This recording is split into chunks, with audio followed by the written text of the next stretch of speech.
Assalamualaikum warahmatullahi wabarakatuh. Waalaikumsalam warahmatullahi wabarakatuh. Bismillahirrahmanirrahim. Alhamdulillahirabbil alamin. Allahumma shalli wa sallim wa barik ala sayyidina wa maulana Muhammadin wa ala alihi wa sahbihi ajmain. Amma ba'du. Sahibul bait, sahibul hajat sekeluarga besar, mudah-mudahan niatnya, maksudnya dan tujuannya diijabah dan dikabul oleh Allah Subhanahu wa ta'ala. Amin ya rabbal alamin. Diberikan umur panjang, sehat badan, murah rezeki, dan keluarganya selalu mendapatkan barokah dari Allah Subhanahu wa ta'ala. Amin ya rabbal alamin. Para bini sepuh sedaya, ibu-ibu salehah, wabil khusus sing hafal Quran, mudah-mudahan diberikan kelapangan dada, kejembaran pikir, bisa menjaga hafalannya, dan manfaat serta barokah bagi kita yang menyimaknya rutin setiap hari Jumat pagi. Dan mudah-mudahan dengan kegiatan ini kita termasuk berada di jalannya para salafus soleh, orang-orang dahulu yang soleh. Dan mudah-mudahan kita dicatat sebagai penderek-penderek mereka, sehingga kita selamat dunia dan selamat akhirat. Mudah-mudahan barokah semaan Quran, barokah ini lumeber sehingga kita diberikan umur yang panjang, sehat badannya, murah rezekinya, anak turunnya menjadi orang-orang yang soleh dan solehah, hidupnya barokah dunia dan akhirat. Amin ya rabbal alamin. Hadirin sekalian yang dimuliakan Allah, terlebih dahulu mumpung masih ada, niki berarti pertemuan tinggal sekali lagi, sesudah itu masuk bulan Ramadan. Lah maka sebelum Ramadan, ayo pertama yang harus kita lakukan saling meminta maaf dan saling memaafkan. Saling meminta maaf dan saling memaafkan. Ini yang pertama yang harus kita lakukan. Karena ketika kita belum saling memaafkan, niki hati kita itu betul. Kalau hati kita ini gelap, pikiran kita gelap, kita akan sulit mendengarkan panggilan Gusti Allah. Karena panggilan Gusti Allah itu hanya akan diterima oleh orang-orang yang hatinya bersih dan pikirannya bersih. Mula ayo pertama kita saling memaafkan. Astaghfirullah Rabbal baraya, astaghfirullah minal khotoya, astaghfirullah Rabbal baraya, astaghfirullah minal khotoya. Luruskan niatmu, mantapkan tekadmu, maksimalkan selalu usaha terbaikmu. Tawakallah selalu kepada Tuhanmu. Itulah wajibnya di dalam hidupmu. Itulah wajibnya di jalan hidupmu. Astagfirullah Rabbal baraya. Astagfirullah minal khataya. Astagfirullah Rabbal baraya. Astagfirullah minal khataya. hidup di dunia ini perjalanan menuju akhirat, tempat keabadian. Berbagai masalah dalam kehidupan, ilmu dan ujian, tinggikan tingkatan ilmu dan ujian, tinggikan tingkatan. Astagfirullah Rabbal baraya. Astagfirullah minal khataya. Astagfirullah Rabbal baraya. Astagfirullah minal khataya. Baik, sebelum lanjut, ayo kita baca Fatihah khusus untuk saudara-saudara kita yang saat ini sedang ada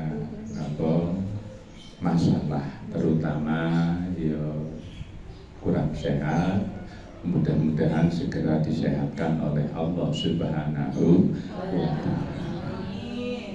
Terus yang ada masalah lain yang mengganggu ibadahnya kepada Allah, mengganggu takwanya kepada Allah, semoga dihilangkan oleh Allah sehingga nantinya menjadi lebih mudah dan semangat lagi ibadah kepada Allah Subhanahu wa Ta'ala. Al-Fatihah. A'udzu billahi minasy syaithanir rajim. Bismillahirrahmanirrahim. Alhamdulillahi rabbil alamin. Ar-Rahmanir Rahim. Maliki yaumiddin. Iyyaka na'budu wa iyyaka nasta'in. Ihdinas siratal mustaqim. Siratal ladzina an'amta 'alaihim ghairil maghdubi 'alaihim waladdallin. Rabbighfirli wa liwalidayya wal muslimina amin. Alhamdulillahirabbil alamin. Alhamdulillahirabbil alamin. Ini khusus sangu Ramadan. Jadi 2 kali pertemuan kita manfaatkan kanggo golek sangune puasa Ramadan. Sekaligus ini juga untuk bekal kita supaya awak dhewe tidak sampai mengalami suul khotimah. Apa penyebabnya wong-wong suul khotimah? Kenapa kok orang itu mati suul khotimah? Niku penyebabnya nopo? Dan niki kita perlu mengetahui supaya kita tidak sampai melakukan hal-hal tersebut. Sebab ketika kita melakukan hal tersebut berarti kita menuju pada suul khotimah. Dan niki baik. Iklan ngawruwana sira annahu kasiram ma yahtamma bisu'i lilladina. Jadi ketahuilah olehmu sak temeni pirang-pirang perkara sing dadekke wong suul khotimah. Nah niki. Apa saja yang menyebabkan wong-wong niku suul khotimah. Dadi nek awake dhewe kepingin husnul khotimah sakjane kepenak banget. Enggak angel tapi kepenak. Ini keistimewaan bagi umat Nabi Muhammad. Kepenak. Tapi suwalike suul khotimah ya kepenak. Husnul khotimah kepenak, suul khotimah kepenak. Mati syahid kepenak, mati sangit ya kepenak. Nah niki jadi kuwaliane mati syahid ya kuwi mati sangit. Nah nek matine sangit kuwi kepriye ya sangit. Lah matine sangit apa diopong kudu diopong. Tandane wong mati sangit kuwi kepriye? Tanggane arep layat megah. Kuwi tandane matine sangit. Dulure ya megah layat Allah suti temen layat wong kaya ngono. Lah iki berarti matine sangit. Tapi apa mesti sing kaya ngono mati sangit ya belum tentu. Belum tentu ada orang yang dia mati itu subhanallah niki terjadi pada zaman Nabi Musa alaihi salam. Jadi ada cerita, ada riwayat di dalam pada masa Nabi Musa orang itu mati di gua oleh masyarakat. Subhanallah. Jadi masyarakat saking bencine, masyarakat saking gedinge, ketika orang itu mati gak diurusi tapi malah di gua. Begitu di gua, Allah memberikan wahyu kepada Nabi Musa supaya Nabi Musa ngurusi jenazah wong kuwi mau. Begitu Nabi Musa datang ke kampung tersebut ditakokno, kabeh wong sekampung ngomong nek wong kuwi elek. Akhirnya Nabi Musa matur, Gusti, iki wong jarine wong elek. Lah kok jenengan iki perintah kula ken ngurusi. Lah ternyata subhanallah wong kuwi elek mung kuwi menungso tapi apik mung kuwi Gusti Allah. Dadi nek sing apik mung kuwi Gusti Allah itu kadang-kadang Gusti Allah ngongkon kawulane sing paling apik kon ngurusi. Seperti jenazah tersebut akhirnya diurusi oleh Nabiullah Musa. Ono meneh ketika orang itu dipandang oleh Allah itu baik, niku subhanallah sing ngurusi tidak lagi manusia tapi para malaikat. Lah nek sing ngurusi malaikat ya wis mesti di ngapura dosane oleh Allah Subhanahu. Lah sing paling apik kepriwe? Sing paling apik mung duwe Gusti Allah apik, mung duwe manusia juga baik. Nah iku sing paling sempurna. Kados Kanjeng Nabi Muhammad, para solihin itu mereka baik di mata Allah juga baik di mata manusia. Baik, apa saja yang menyebabkan suul khatimah? Siji, ingat yang pertama apa? At-tahawunu bit-ta'ati. Gegampang taat. Napa? Gegampang. Artinya gegampang taat itu apa? Contoh, wae salat engko wae lah isih dawa. Isih suwe waktune. Iku jenenge gegampang taat, gegampang salat. Nah, jadi ketika kita gegampang taat itu ihiling, itu akan menjadi penyebab suul khotimah. Nah, mentang-mentang sekarang lah isih suwe lah waktune ngkongkoan. Ngkongkoan kalau pengko ben sekalian mepet lah leatus ben gak tanggung. Nah kan kadang awake dhewe aku tutup salat gak kepenak ngenteni atus pisan tapi atus saiki engko keringetan meneh wis lah ngenteni engko wae lah rada mepet wektune. Nek asar ya mepet maghrib, nek napa zuhur ya mepet asar ben sekalian leatus. Lah malah kadang waktu iki atus asar juga repot, akhirnya apa diundur pisan. Dadi maghrib pisan ning lakoni apa zuhur asar maghrib. Lah tibake urung tekan waktune sore wis mati sementara urung salat. Mulane dadine suul khotimah. Oke, jadi suul khotimah itu gampang. Pertama penyebab suul khotimah itu adalah gegampang taat. nyepelekke taat. Mula awake dhewe aja nyepelekke taat. Begitu datang waktu sholat, ora ketang wudu sholat tok, bar sholat enggak wiridan enggak apa-apa. Supaya benar bahwa kita itu baina hasanataini, supaya kita benar-benar berada di antara dua kebaikan. Hasanatin qad qadoha wa hasanatin yantadiruha. Supaya kita berada di antara dua kebaikan. Kebaikan apa? Kebaikan yang sudah dilakukan dan kebaikan yang akan dilakukan bar sholat subuh. Akhirnya saiki cek santai-santai mati. Begitu mati ditakoni ning malaikat, mati keadaane sing apa? Aku iki ngenteni tekane luhur. Nah, ngenteni tekane luhur. Lah maka ketika kita mati di antara subuh dan zuhur, itu matine husnul khotimah. Matine husnul khotimah. Karena kita menunggu kewajiban yang baru, maka kita kegolong wong-wong sing mati syahid. Tapi syaratnya ya kuwi mau, begitu teko waktu zuhur enggak ditunda-tunda lagi, walaupun sholat tok kepriwe awake dhewe wis sholat tok enggak apa-apa lah. Urung atus enggak kepenak wis wudu sholat, untuk membuktikan bahwa kita memang menunggu datangnya waktu zuhur. Bar sholat dicopot meneh bajune, kenapa wong isih keringetan? Dadi gak wiridan gak apa-apa. Lah terus awake dhewe resik-resik, ketika resik-resik ditakoni meneh ning malaikat, kowe ngopo? Ngenteni tekane waktu asar. Lah, orang yang selalu menunggu kebaikan iki pasti matine husnul khotimah. Lah mula kewaliane yang menyepelekan ketaatan matine suhul khotimah, yang memperhatikan ketaatan matine husnul khotimah. Awake dhewe nunggu semaan. Mati dina Kamis. Begitu dina Kamis mati dikubur, wis dikubur takoni malaikat, aja takon-takon kene apa. Aku iki ngenteni dina Jumat.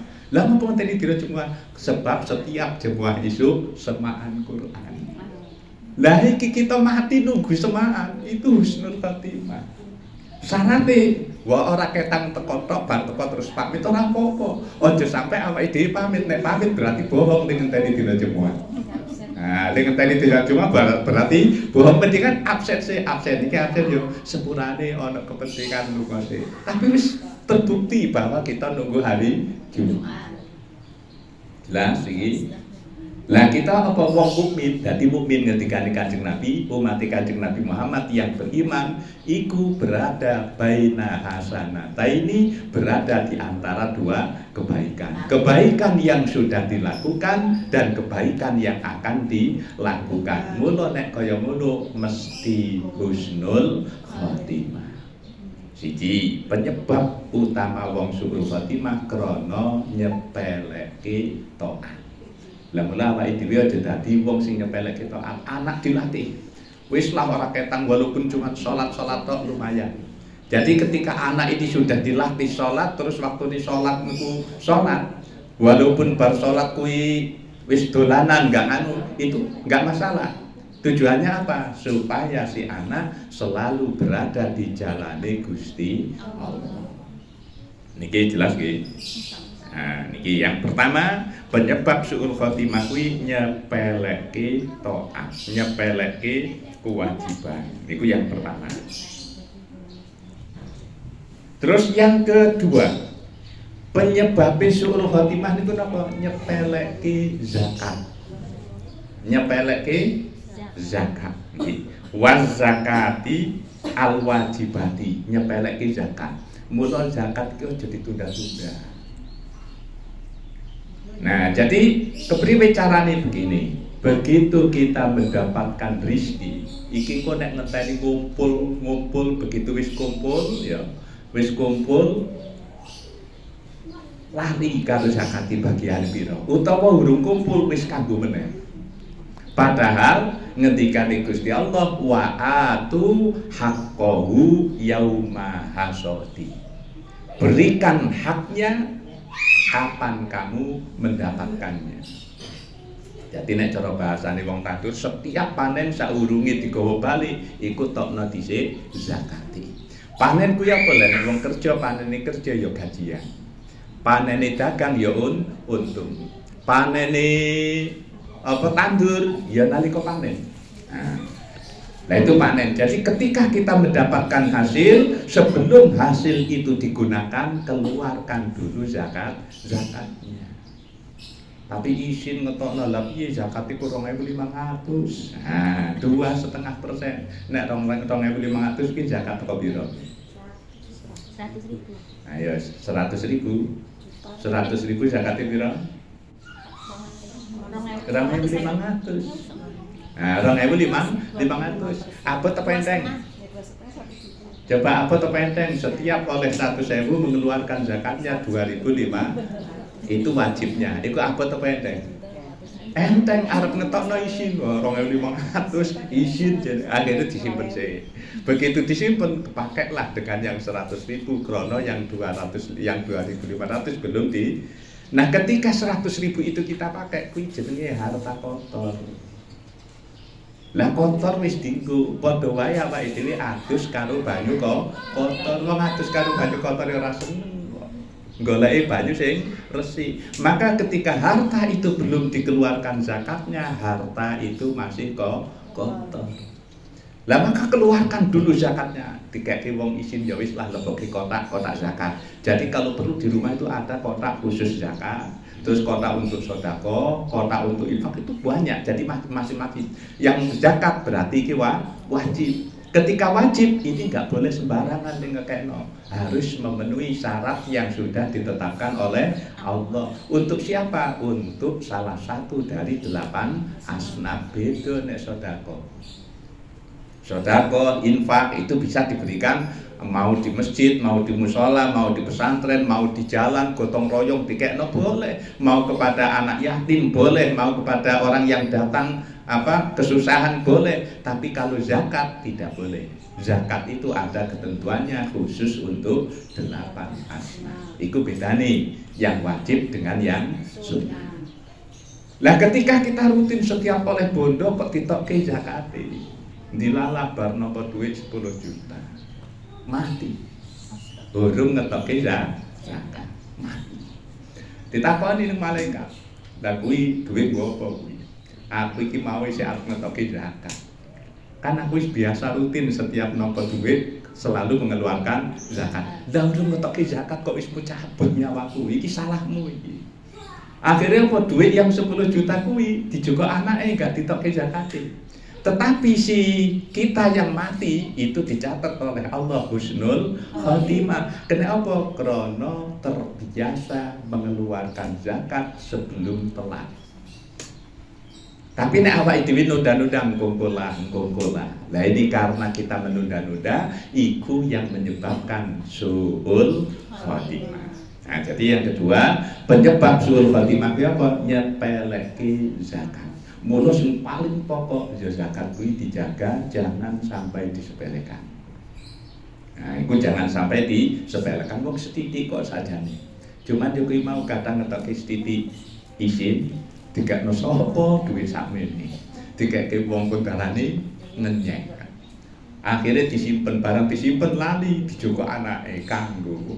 Ning anake dienggo tuku dolanan. Barang wong tuane goleki lha endi duit zakatku iki wis gak ono. Ngertine wis dikekno tibake dienggo anake. Nah niki yang kedua, penyebab suul khotimah itu adalah menyepelekan zakat yang wajib.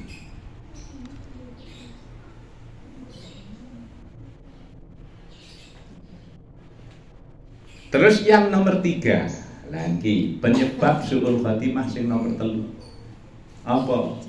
Seneng nyeritake eleke dulure.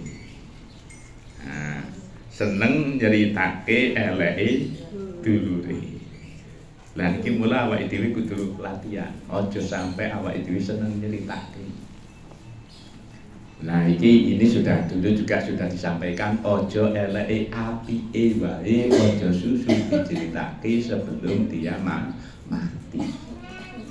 Nah itu apike wae enggak boleh diceritakan. Kenapa? Kuwatire begitu kita cerita baik kayak Mas Parno lu apik banget ngene. Lah ngerti-ngerti Mas Parno krungu ning buri. Barang ning buri terus rada sombong. aku. Nah, berarti penyebab kesombongan kuwi sapa? Awake dhewe sing nyeritake apike. Begitu tumbuh kesombongan, haram mlebu swarga.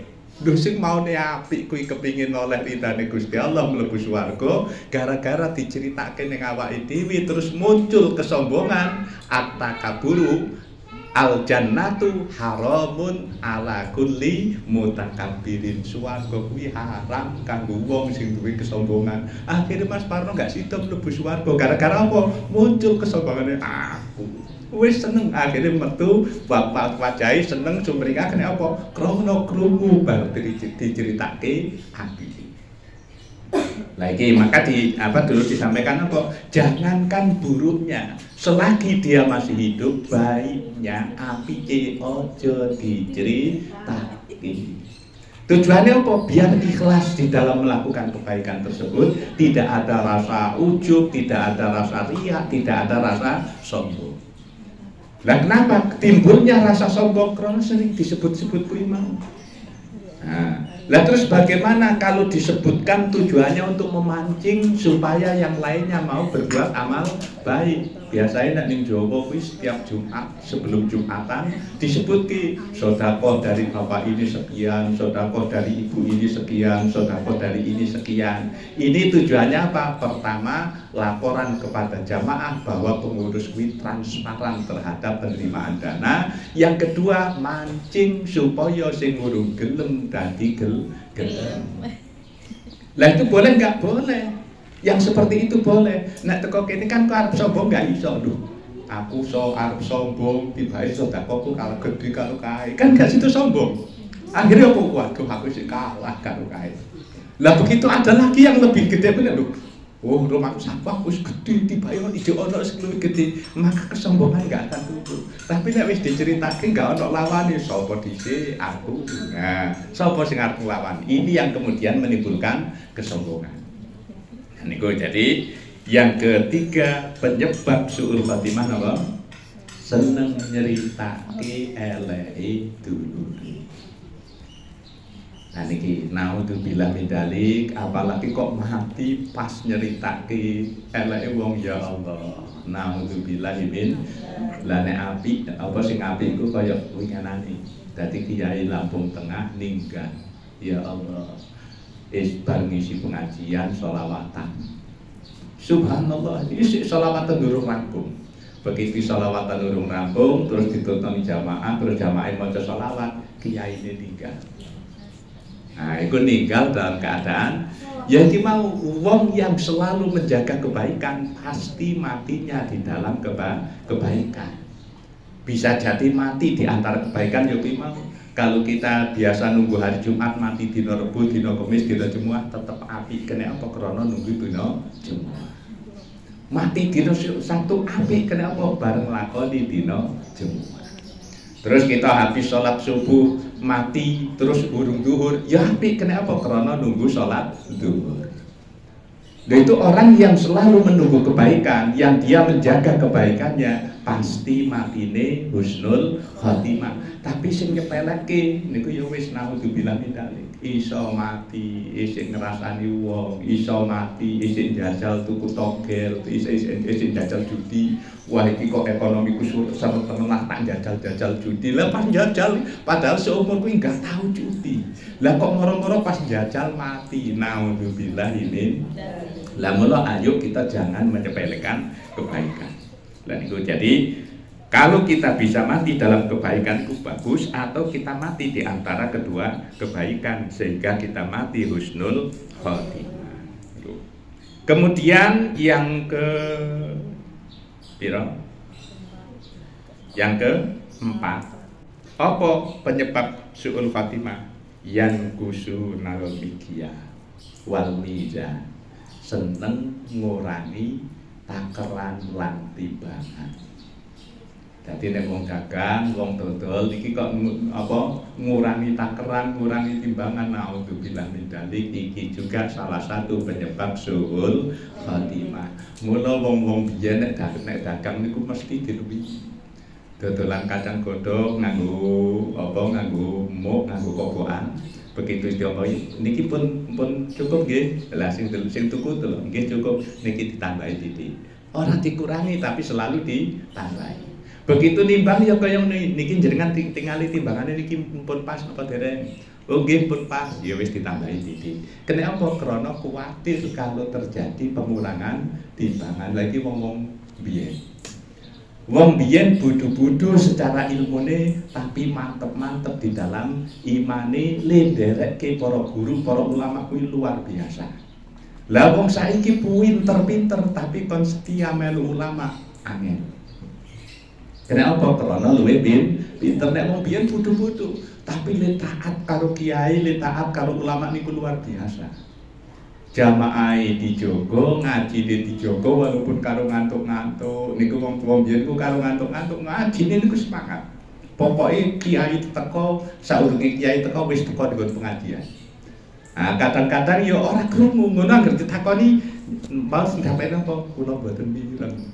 Tapi ora krungu mangkat ngaji kene napa krana saking senengnya dengan pengajian. Kenapa pengajian? Nah, orang-orang yang seperti ini nggak bakalan suul khotimah. Lah niki mula ayo awake dhewe niki ngelatih anak-anak itu bagaimana supaya si anak-anak itu cinta dengan kebaikan. Kalau mereka sudah cinta dengan kebaikan, yakin nggak bakalan suul khotimah, yakin dia bakal mendapatkan husnul khotimah. Karena pilihannya urip ya cuma itu. Jadi yang keempat, penyebab suul khotimah itu adalah seneng ngurangi timbangan. Nah, niki seneng ngurangi timbangan. Nomor 5, penyebab suul khotimah itu apa? Seneng nyebarke berita bohong. Napa? Malahnya apa ide lu aja melu-melu. Begitu ana berita sing bener wis disebarke cebarke, tapi ku wis naudzubillah min dzalik. Kenapa kok timbul banyak masalah, timbul banyak bencana, timbul banyak kesalahpahaman? Karena banyaknya berita-berita yang nggak benar disebarke. Seandainya berita itu tertutup, nggak akan terjadi kesalahpahaman, tidak akan terjadi perpecahan umat, tidak akan terjadi konflik-konflik di antara umat. Nah, itu jadi salah satu penyebab suul khotimah apa? Seneng menyebarkan berita bohong.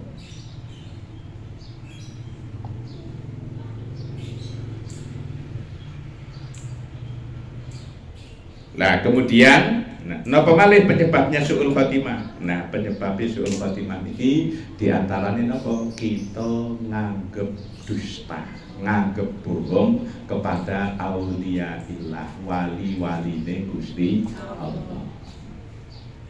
Kepada para ulama, nganggep para ulama itu bohong. Nah, kita nganggep para ulama bohong itu ketika kita punya anggapan suudzon atau buruk sangka kepada para ulama, kepada para aulia, itu penyebab awake dhewe ngalami suul khotimah. Lah mula ada satu riwayat ini. Riwayat ada 2 orang santri. Santrine Mbah Yai As'ad Samsul Arifin. Sing siji kuwi cerdas pinter. Cerdas pintar. Begitu cerdas pintar, roh gurune. Lah melihat gurune, kadang gurune glendruk seperti itu, Mbah As'ad kok kaya ngono. Akhirnya si sing cerdas ini ngomong apa? Kiai kok gak masuk akal. Kiai gak masuk akal. Padahal ini santri itu cerdas banget. Lah kebenaran Mbah Yai As'ad itu jarang kelihatan sholat jamaah. Jarang kelihatan sholat jamaah, sehingga si santri cerdas niku ngomong kaya ngono. Ngomong iki kiai kok gak masuk akal. Kiai kok marahi api tapi ora nglakoni api. Lah iki punya guru sangka. Akhirnya napa? Sampai sekarang si santri sing cerdas niku mau dadi wong edan nang kantos seperti iki tesih wonten. Kiai niku tesih wonten tiyang. Santri ini bahasa itu tersebut, padahal dia anak cerdas, anak pinter, tapi begitu keluar dari pesantren justru dadi wong stres. Niku naudzubillahi min dzalik, dadi wong stres. Kenapa dadi wong stres? Rupane karena dia berburuk sangka kepada kiai ini. Lah kancane, niki kancane padha tunggal desa. Cuman bedane kancane iki melarang, kancane iki bebel. Kancane iki gak patek pinter, Tapi subhanallah takdime karo kiai ini niku dadi luar biasa. Lalu hormat niku luar biasa. Saat niki justru dadi kiai gede. Niki justru dadi kiai gede. Kenapa? Karena punya baik sangka atau berprasangka buruk kepada gurunya. Dan mula termasuk penyebab kita su'ul khatimah ketika kita punya prasangka buruk kepada para ulama. Ojo para ulama seperti tadi, wong kita ngomong ke eleke dulure, ngomong ke apike kancane wae ora oleh, apalagi orang yang punya kedudukan di sisi Allah Subhanahu wa taala. Pun jelas nggih. Tadi itu ayo kita hindari. Napa penyebab su'ul khatimah? Siji, nyepeleke taat. Yang kedua, nyepeleke zakat. Yang ketiga, napa malih? Ayo, napa malih yang ketiga? Nyeritake eleke dulure. Yang keempat, seneng ngurangi takeran lan timbangan. Yang kelima, seneng nyebarke berita bohong. Seneng nyebarke berita bohong. Terus yang keenam, nganggep goroh utawa memandang sebelah mata kepada orang-orang yang punya kedudukan di sisi Allah, baik para ulama ataupun para aulia. Mula awake dhewe kudu dieling-eling, kepada sesama saja kita tidak boleh membicarakan aibnya, apalagi kepada para ulama. Lah terus bagaimana kalau kita melihat perilaku yang kurang baik dari ulama? Nah niki karena biasanya para ulama, para wali itu kados ngoten, sering melakukan perbuatan yang menurut kita jelek. Maka ketika kita melihat kejanggalan dari para ulama, iku awake dhewe segera memalingkan.